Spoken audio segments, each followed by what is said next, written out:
dia, vocês estão vendo uma réplica em tamanho original do Santo Sudário. Ela tem 4,42 m por 1,13 m, tá? O sudário estava dobrado dentro de uma urna de prata, numa igreja que pegou fogo. Quando pegou fogo, produziu alguns danos. A prata derreteu, caiu no sudário, deixando buracos. Os buracos foram remendados. Os remendos têm formato de triângulo e também desses dentes aqui, né? Além disso, a gente consegue ver o chamuscado com mais facilidade. E também se jogou água para apagar o fogo, produzindo manchas de água. As manchas estão no meio e nas laterais, no meio e nas laterais. De modo que se a gente visse o sudário antes do incêndio, ou se ele nunca tivesse ocorrido, a gente veria a impressão dorsal do corpo de Jesus, das costas, e a impressão frontal do corpo de Jesus. Quando a gente analisa o sudário, a gente faz uma viagem do que foi a paixão, a morte e a própria ressurreição de Jesus, né? A primeira grande descoberta do sudário foi quando se tirou uma fotografia. Quando o fotógrafo tirou a primeira fotografia, ele descobriu que a imagem que a gente está visualizando aqui do corpo de Jesus é um grande negativo, né? Mas quando, lembra, antigamente a gente tirava foto, tinha que extrair o negativo. Quando o fotógrafo viu o negativo desta imagem, ele acabou vendo o negativo do negativo. Acabou, pela matemática, virando o positivo, né? Eu tenho aqui no meu celular um aplicativo que faz a visualização negativa. O que faz a visualização negativa? Inverter o que é claro vai ficar escuro, o que é escuro vai ficar claro, né? Quando a gente olha o rosto de Jesus em negativo, a gente vê que ele fica muito mais visível em negativo. Se vocês notarem, dá para ver o contorno do nariz, o contorno o volume da barba, né? O cabelo indo para as costas, né? A profundidade dos olhos fechados, né? A gente descendo pelo corpo aqui, ó, vocês vão ver os braços, o contorno dos braços, o contorno dos dedos, a chaga de Jesus que aparece aqui na região do punho, né? Aqui a gente está vendo os dedos e também os ossos da mão. Descendo aqui pela perna, a gente vai chegar onde encontrar a chaga lá no pé, né? A gente consegue ver também o escorrimento dos sangramentos pelos braços, né? Tem um sangramento aqui na testa de Jesus, ó, né? E também aqui nas costas, olhando aqui pela perspectiva da nuca, a gente vai ver a coroação de espinhos, né? Onde tem bastante sangramento, a gente sabe que a região da cabeça sangra bastante. E também as costas, onde a gente vai ver os flagelos. E os flagelos vão se estender por todas as costas, vão indo, até chegar na planta do pé, onde a gente vai ver os dois pregos. Salvo engano, um inserido na região do calcanhar e outro na planta do pé. Ele foi crucificado assim, um pé em cima do outro, sem aquele, segundo o sudário, sem aquele apoiozinho que tem embaixo na cruz. Para tornar mais difícil ainda a crucificação.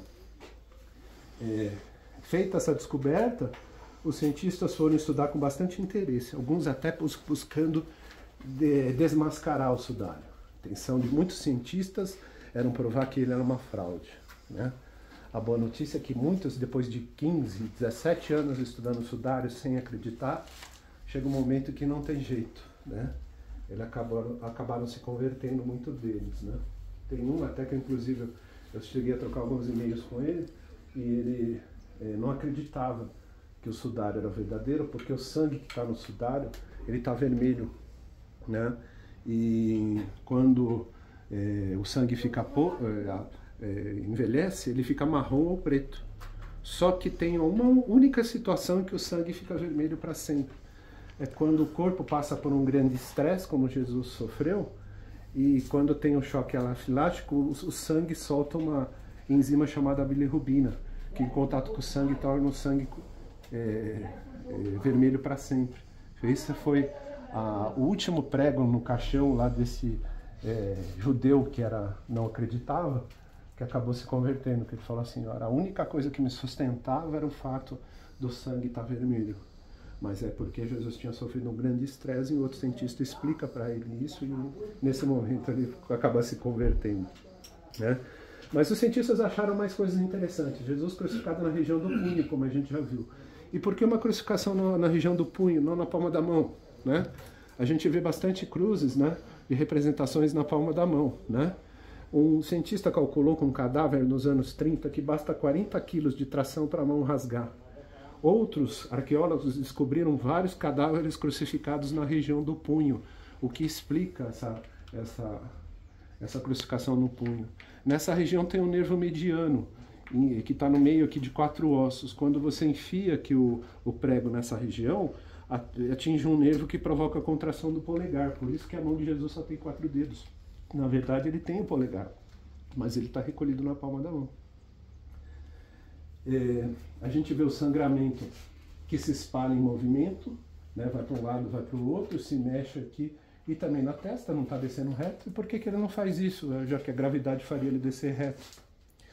Porque o crucificado, quando ele está na cruz, ele está numa posição que não consegue expirar, não consegue soltar o ar, ele consegue inspirar. Mas chega um momento que ele precisa soltar o ar, que ele fica sufocado. E aí se levanta da cruz, abre o peito, solta o ar, sente uma dor terrível e cai de novo, né? Ele está crucificado no punho, está crucificado no calcanhar, então ele desce de novo. Mas fica nesse movimento de subir e abaixar, isso vai fazer os sangramentos mudar. Aqui a gente vê essa região aqui, bem na região da veia frontal, indicando que a coração de Jesus atingiu a veia frontal. Coração essa que foi como se fosse um capacete de espinhos enfiado em toda a cabeça, por isso bastante sangramentos aqui na região da cabeça, cerca de 50 pontos de sangramento foram contados aí.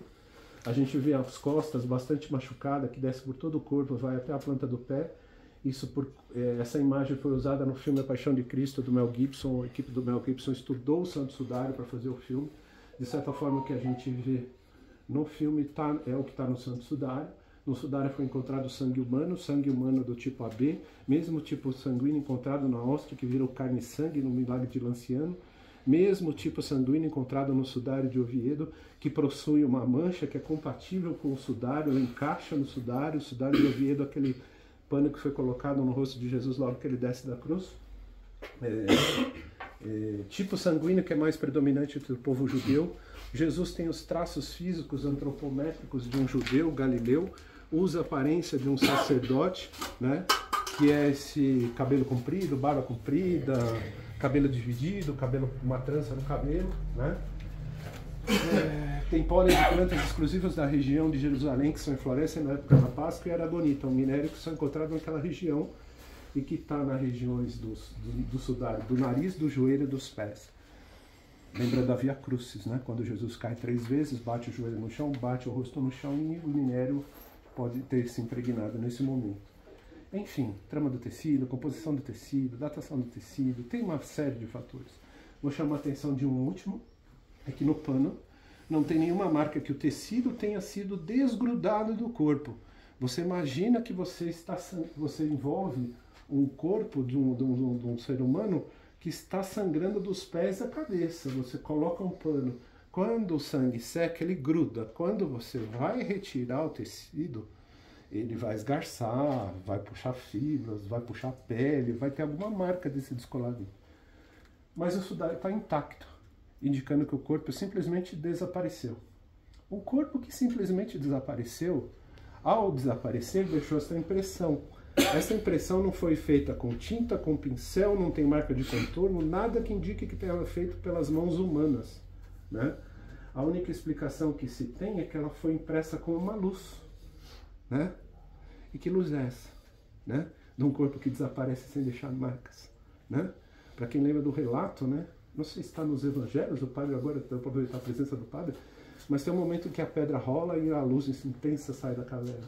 É o momento da ressurreição. O sudário mostra o que foi a paixão, a morte e a própria ressurreição de Jesus. Só a ressurreição explica até hoje o Santo Sudário. Ou a gente acredita que o sudário é verdadeiro, ou a gente acredita com mais fé, né, que no futuro incerto não sabido vai se ter uma explicação para isso tudo, né? Eu diria, né, que o sudário ele é uma prova científica do que foi a paixão, a morte e a ressurreição de Jesus. É basicamente isso. Obrigado.